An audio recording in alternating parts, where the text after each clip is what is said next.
Being the lone guy in an old girls' school is not an unusual setting for harem stories. I guess it's a pretty common fantasy to have, being surrounded by loads of beautiful girls, with no romantic competition to speak of. The story I'll be reviewing today has that setting, but rather than being a complete fantasy, it actually does a pretty good job pointing out some of the downsides to it. From isolation, to distrust, and bullying. Combine that with the fact that this story actually has a thoroughly hateable but well-developed villain, and it becomes far more interesting than any generic harem. Ladies and gentlemen, may I present Princess Evangile.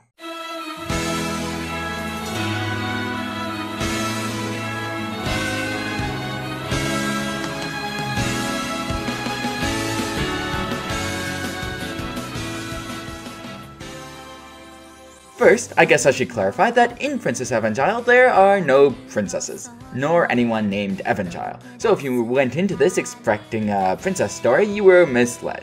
Oh, I guess Evangile is the French word for gospel, and the story is set in a religious school, but all the heroines are atheists, so there's very little relevancy to the title. Anyways, title quibbling aside, this story is about trying to reform a private Christian boarding school for high-class ladies. The school, St. Vincent's, is having monetary problems due to low enrollment. So, one faction of the board proposes allowing men to enroll as well, and another traditionalist faction violently opposes this. To settle matters, they decide to allow one male student to enroll as a sample to represent all men, and then allow the student body to vote on the issue at the end of the year. Our lucky protagonist has the honor of being the sample, and we follow him through the school year as he gets framed for crimes he didn't commit, tricked into entering embarrassing situations, kidnapped, stabbed, and fought over. He still does develop a harem though, so it's all worth it, right? Right?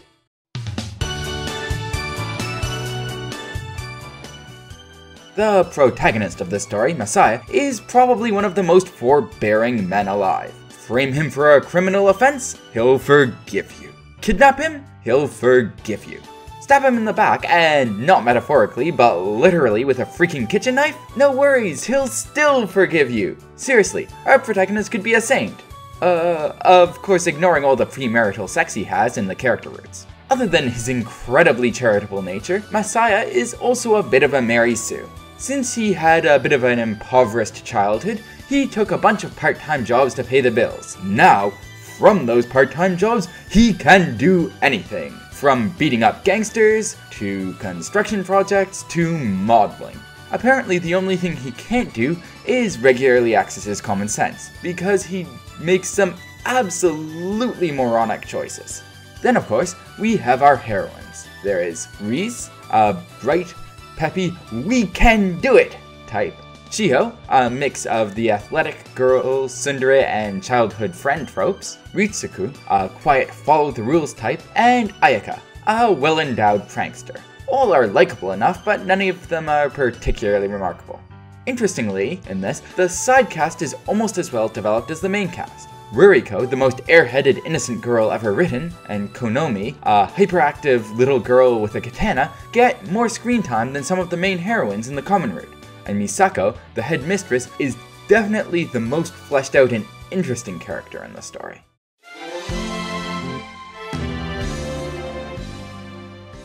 My goal in any review is to explain what sets a story apart, why it might be worth reading, and for Princess Evangile, that would be the main villain.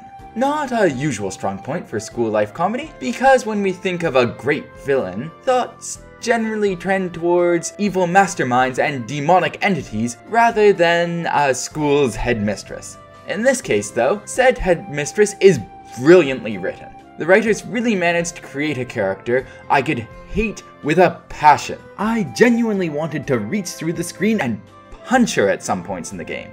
That being said, she was also a sympathetic character in some senses too. In 2 of the 4 character routes, we learn a lot about Misako's backstory, and given the experiences she's gone through, her actions make a good amount of sense. She is a terrible person, but not one who is acting purely out of malice, and I can empathize with her. Another area where Princess Evangile stands out is its common route. In most VNs of this style, there is no real plot in the common route. It's just one prolonged series of slice-of-life comedy skits used to introduce you to the characters and set up the character routes.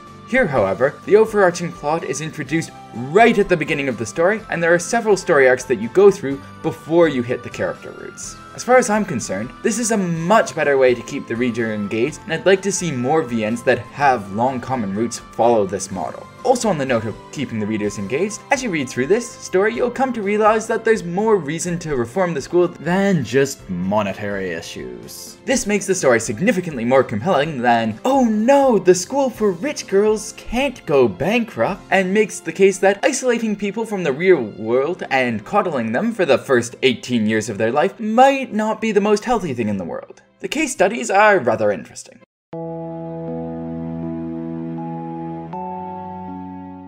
Easily my biggest complaint with Princess Evangile is with its character roots, and Chiho's is by far the worst. Her root lacks much of a story or any real tension to it, and when it finished, I just felt like, oh, that's it? That was a complete waste of time. To be clear, I'm not hating on Chiho herself, I quite like her as a character. Her root is just completely lackluster. As for the other character roots, while having fully decent stories, they have a bit too much repetition at certain points. This stems largely from the fact that certain school events like the sports festival, cultural festival, and Chant de Noël happen regardless of which route you're in. It tends to get better the further you go, but early on, there's some text that is exactly the same in multiple routes. This VN also boasts a number of truly pointless choices. If making a choice makes no difference to the text that immediately follows it, then there's absolutely no point to having the choice. I'm cool with clicking buttons and all, but I do expect the buttons to do different things.